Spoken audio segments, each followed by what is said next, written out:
কালকে কালকে কখন দেখেছেন? টাইমটা তো উনি বলতে পারেন। তাও মোটামুটি সকালে না বিকালে? না সকালের দিকে উনি ভোরবেলা ওই রান্না করতে আসেন। উনি কি দেখেছেন উনি? ওই দুটো ট্রলি ব্যাগ নিয়ে মানে বাড়ির থেকে আসে সকালবেলা? সকালবেলা। আর আজকে সকালে? না আজকে সকালে ট্রলি ব্যাগ নিয়ে দিয়ে যাওয়ার ব্যবস্থা সব কিছু দেখা যায়। মানে কাল সকালবেলা ট্রলি আনতে দেখেছেন? হ্যাঁ মানে ওই ভদ্রমহিলা যিনি রান্নার কাজ করেন। সেটা কি বলেছেন? উনি ওই সকালবেলায় গল্প করছিলেন, কালকে উনি ওই গল্প করছিলেন কাল সকালবেলা ট্রলি ব্যাগ? হ্যাঁ কাল সকালবেলা এই ট্রলি ব্যাগ। কে কে ছিল যখন নিয়ে আসছিল? হ্যাঁ আমার নাম সুমন্ত। কে কে ছিল ট্রলি ব্যাগের সঙ্গে? ওই ভদ্রমহিলার মেয়ে যারা এখানে থাকে তারা। দুজনেই নিয়ে এসেছিল? হ্যাঁ অসমের জোরহাট থেকে এসেছিলেন পিসি শাশুড়ি। তার সঙ্গে ঝগড়া বেঁধেছিল বৌমার। সেই ঝগড়ার জেরেই মধ্যমগ্রামের ভাড়া বাড়িতে পিসি শাশুড়ি সুমিতা ঘোষকে খুন করে বৌমা ফাল্গুনী ঘোষ এবং তার মা আরতি ঘোষ। পরে ট্রলি ব্যাগে ভরে দেহ নিয়ে যান কলকাতায়। সেই দেহ কুমোরটুলিতে ফেলতে গিয়েই ঘটে বিপত্তি। স্থানীয়দের হাতে ধরা পড়ে যান তারা। দুজনকে গ্রেপ্তার করেছে পুলিশ। তদন্তকারীদের সূত্রে জানা গিয়েছে, খুনের কথা স্বীকার করেছেন মধ্যমগ্রামের মা ও মেয়ে আরতি এবং ফাল্গুনী। কিন্তু পিসি শাশুড়ি সুমিতা ঘোষকে কেন খুন করেছে ফাল্গুনী এবং তার মা? সম্পত্তির জন্যই কি এই খুন? ভালো থাকার জন্যই কি সম্পত্তি হাতাতে খুন? এই নিয়ে তৈরি হয়েছে ধন্দ। পুলিশ সূত্রে খবর, জোরহাট এবং কলকাতায় কিছু সম্পত্তি রয়েছে নিঃসন্তান সুমিতার। তার জন্যই খুন করা হয়েছে কিনা ধৃতদের জিজ্ঞাসাবাদ করে সে কথা জানার চেষ্টা করা হচ্ছে। ঘটনার পুনর্নির্মাণের জন্য মঙ্গলবার রাতে মধ্যমগ্রামের বীরেশপল্লী এলাকায় তাদের ভাড়া বাড়িতে ফাল্গুনীকে নিয়ে আসে পুলিশ এবং ফরেন্সিকের তদন্তকারীরা আসেন, নমুনা সংগ্রহ করেন। আরও একটা প্রশ্ন ভাবাচ্ছে তদন্তকারীদের, ফাল্গুনীর সঙ্গে তার শ্বশুরবাড়ির তেমন কোনো সম্পর্ক ছিল না। সম্প্রতি তার স্বামীর সাথে বিবাহ বিচ্ছেদের মামলা আদালতে চলমান।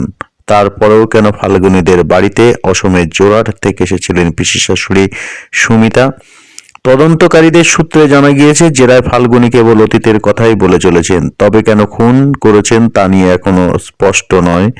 তারা কিছু জানতে পারেননি বলেই তদন্তকারীদের দাবি। ময়না তদন্তের রিপোর্টে জানা গিয়েছে, মৃতের গলায় ডান দিকে 2 হাতে কাটা দাগ রয়েছে। সুমিতার মাথায় ডান দিকে গভীর ক্ষতও রয়েছে। এছাড়া মাথায় বেশ কিছু কাটা দাগও আছে। 2 পায়ের গোড়ালিতে কাটার ক্ষত রয়েছে। মস্তিষ্কের রক্তের ক্ষরণের অস্তিত্ব রয়েছে। ময়না তদন্তের যে সময় করা হয়েছে তার 48 ঘন্টা আগে মৃত্যু হয়েছে বলে জানানো হয়েছে রিপোর্টে।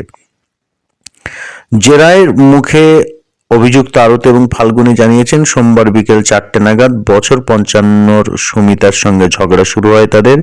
ঝগড়ার সময় ফাল্গুনী পিসি শাশুড়িকে ধাক্কা দিয়ে ফেলে দেন। দেওয়ালে মাথা ঠুকে যাওয়ার পর জ্ঞান হারান সুমিতা।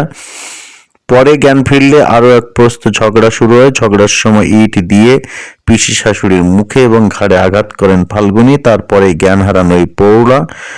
এই ঘটনার সময় আরতি বাড়িতে ছিলেন বলেই জানিয়েছেন ফাল্গুনী। তবে তার দাবির সত্যতা খতিয়ে দেখছে পুলিশ। পুলিশ জানতে পেরেছে, খুনের পর ট্রলি ব্যাগে ভরা হয়েছিল প্রৌঢ়ার সুমিতার দেহ। প্রৌঢ়ার পায়ের একাংশ কাটা ছিল। পুলিশ সূত্রে খবর, জিজ্ঞাসাবাদের মুখে মা ও মেয়ে জানিয়েছেন, ট্রলি ব্যাগে ঢোকানোর জন্য মৃতের পায়ের পাতা 2টো কেটে নেন তারা। মধ্যমগ্রামের ভাড়া বাড়ি থেকে ভ্যান রিক্সা চেপে প্রথমে দোলতলা মোড়ে আসেন মা ও মেয়ে। সেখান থেকে একটি নীল সাদা ট্যাক্সি চেপে যান কুমোরটুলি ঘাটের কাছে। তার আগে প্রিন্সেপ ঘাটেও তারা যাওয়ার চেষ্টা করেছিলেন বলে দাবি করেছেন ওই ট্যাক্সি চালক। মঙ্গলবার সকালে ফাল্গুনী এবং আরতি কুমোরটুলি ঘাটের কাছে একটি ট্রলি ব্যাগে গঙ্গায় ফেরার তোড়জোড় করেছিলেন এবং তাদের আচরণ অস্বাভাবিক ঠেকে স্থানীয়দের। তাদের জিজ্ঞাসা করতেই দুজন দাবি করেন ট্রলি ব্যাগের ভিতরে একটি কুকুরের দেহ রয়েছে। এরপরে ট্রলি ব্যাগ খুলে দেখা যায় তার ভিতরে একটি মুন্ডু সহ ভাঙা দেহ। স্থানীয়রাই খবর দেন পুলিশকে। পুলিশ প্রাথমিকভাবে দুজনকে আটক করে বাজেয়াপ্ত করে ট্রলি ব্যাগটি। স্থানীয়দের একাংশ পুলিশের গাড়ি ঘিরে বিক্ষোভ দেখান। তারা দাবি করেন, ওই 2 মহিলা খুনের প্রমাণ লোপাটের জন্য দেহ ভাসাতে এসেছিলেন। তাদের দুজনকে তাদের হাতে তুলে দেওয়ার জন্য দাবি স্থানীয়রা করেন। শেষ পর্যন্ত পুলিশ দুজনকে গ্রেপ্তার করে। অন্যদিকে প্রতিবেশীদের দাবি, মধ্যমগ্রাম এলাকার বীরেশপল্লীতে গত 2.5 বছর ধরে তারা একটি ভাড়া বাড়িতে থাকেন এবং কয়েকদিন আগে এই প্রৌঢ়াকে ভাড়া বাড়িতে ঢুকতে দেখেন স্থানীয়রা। তবে তিনি সম্পর্কে ফাল্গুনীর পিসি শাশুড়ি কিনা তা তারা জানতেন না। অভিযুক্ত মা ও মেয়ের বিরুদ্ধে একাধিক অভিযোগ রয়েছে স্থানীয়দের। তাদের দাবি, প্রায় রাতে অচেনা লোকজন আসেন ফাল্গুনী এবং আরতির ভাড়া বাড়িতে। তাদের এক প্রতিবেশীর কথায় কয়েকদিন আগে রাতে এক মহিলা ওই ভাড়া বাড়িতে যাচ্ছিলেন। মহিলাকে দেখে কয়েকটা কুকুর চেঁচাতে থাকে এবং তিনি গিয়ে বাড়ি অবধি এগিয়ে দিয়ে আসেন। স্থানীয় সূত্রে খবর, প্রতিবেশীদের সঙ্গে সদ্ভাব ছিল না মা ও মেয়ে, নিজেদের মধ্যে প্রায় ঝামেলা করতেন তারা। একবার এমনই একটি ঝামেলায় স্থানীয় কাউন্সিলরকে হস্তক্ষেপ করতে হয়েছিল বলে দাবি।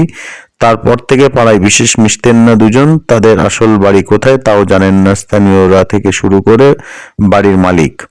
এই ঘটনা প্রসঙ্গে মঙ্গলবার কলকাতা পুলিশের কমিশনার মনোজ ভার্মা বলেন, সকালে নর্থ পোর্ট থানায় খবর আসে। ঘটনাটি যেহেতু মধ্যমগ্রামে ঘটেছে তাই সেখানকার পুলিশ বিষয়টি দেখছে। আমরা তাদের সঙ্গে কথা বলে নেব। খুনের কারণ এখনো স্পষ্ট নয়। মধ্যমগ্রামে কলকাতা পুলিশের একটি দল যাবে বলেও তিনি জানান। এরপর রাতে গভীর রাত পর্যন্ত তদন্তকারীরা তদন্ত করেন মধ্যমগ্রামের বীরেশ পল্লীর বাড়িতে। এ সময় সঙ্গে ছিল ফাল্গুনীও।